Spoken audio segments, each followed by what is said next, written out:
salaamaaleykum gars yi salaamaaleykum gars yi xam nga lan la ñaar ñii li Sénégalais yi di ragal a wax maa koy wax foutez-nous la paix muy Mia di Mabou soof ngeen trop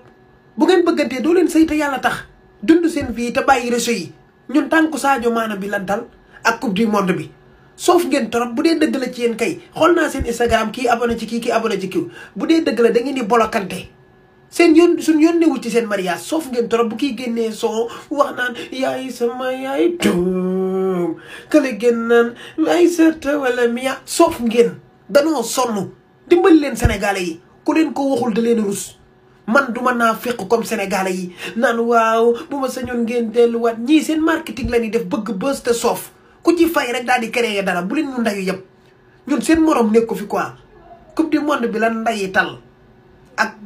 ndayu tànku Sadio Mané bu leen ñu yab waaye foutez-nous la paix waay